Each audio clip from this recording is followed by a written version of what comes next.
Hey everybody, welcome to another More Bros review. I'm Steven. I'm Robbie. And I'm Keenan. And today we're going to be talking about Deadpool.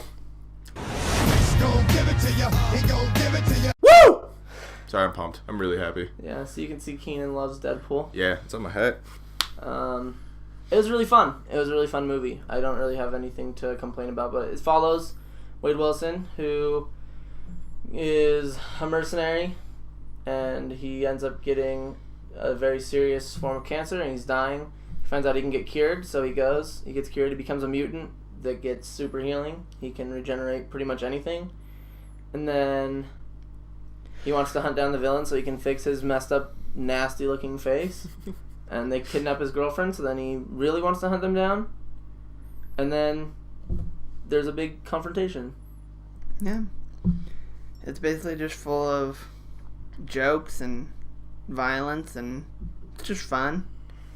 It's anything you wanted out of a Deadpool movie. Like, they could have made Deadpool seem a little more crazy, but other than that, it's everything you want from a Deadpool movie. It's got the jokes, it's got the meta humor, the breaking the fourth wall, it's got the action.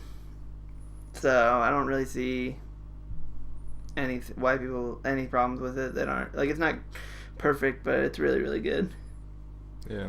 The biggest thing I was thinking about is I wonder if it's still going to be funny, like, watching it a second or a third time afterwards. I assume it might be, because I've seen the trailer over 30 times just because I was so pumped for this movie, and when those moments actually still happened in the movie, I still laughed. I knew that they were coming, but I still found them hilarious. So I assume it's still going to be funny, but I'm a little bit worried once you know all the jokes. Yeah, I think it should still be fine. It's fun too, they didn't shy away from making him actually like a nerdy character.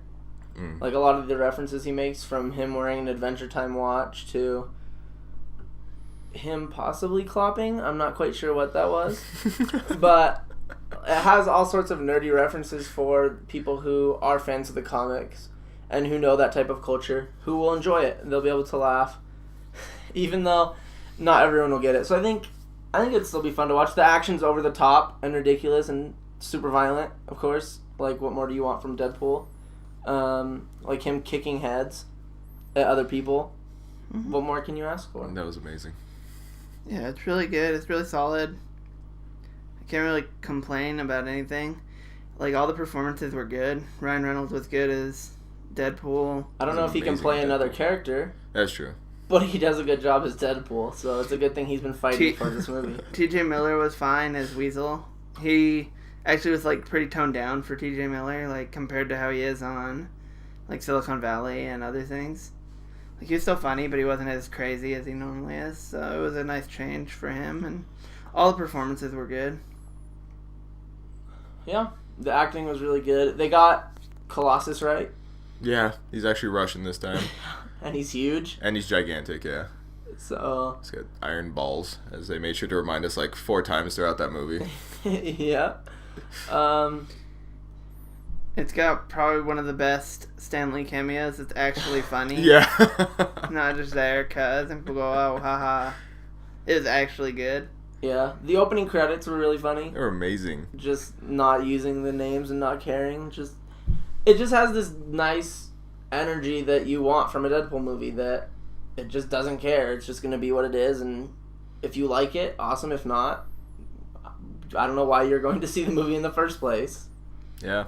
You kind of know what you're getting into, right, when you're going into a Deadpool movie. You know, it's like you're going to get your fourth wall breaks, you get your terribly inappropriate humor, your over-the-top violence, and basically him making fun of whatever medium he's on. Like in the comic books, he's making fun of other comic books. Same goes for the movie and the video game. It's just part of the character.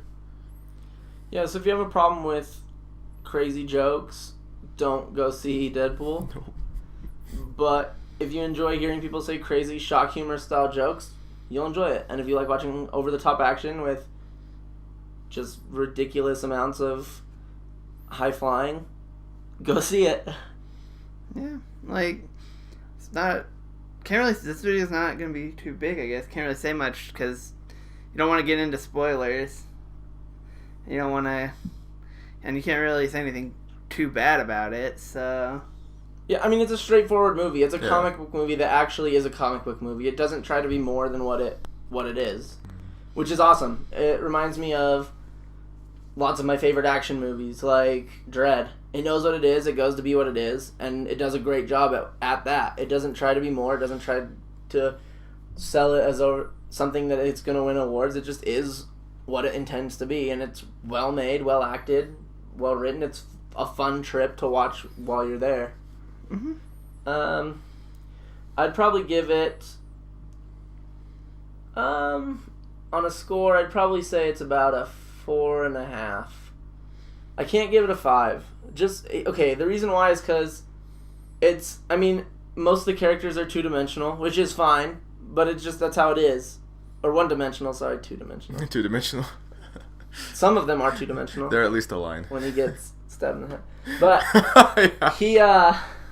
sorry, I meant one-dimensional. I don't know. But, so, they're one-dimensional characters. They don't really shift at all. Not that you expect them to. But it's just very basic in everything that, in terms of plot and characterization. It's just fun. It's just a really fun movie. Yeah, I'm going to give it a 4.4. It's not perfect. It's not gonna be a great film that's gonna be winning awards next year, but it's an enjoyable movie, especially for this time of year, and it puts this year where we have a lot of superhero movies coming out. It sets a good pace that hopefully can continue next month with Batman v Superman, and into the following months with the rest of the movies we got coming out, like Doctor Strange and Suicide Squad and Civil War. So yeah, there's a lot. Yeah. Okay, I had to think about this because I can't give it a perfect score. There's no way, because I can't let my bias get in the way of this, and we're professionals. I would have to probably give it.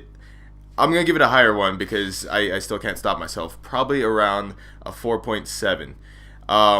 I would give it higher if it had any other good aspects of filmmaking in there, character development and stuff like that. But I could not stop laughing. I was crying, and I just it was a lot better than I thought it was gonna be. I was actually a little bit cautious going into this, which seems weird, but I thoroughly loved it. It made its way up until my top 5 of movies of all time, which I don't have time to go over now, but whatever. No, that's true. I was really skeptical of it too. I was nervous thinking they might screw it up like they did in Wolverine.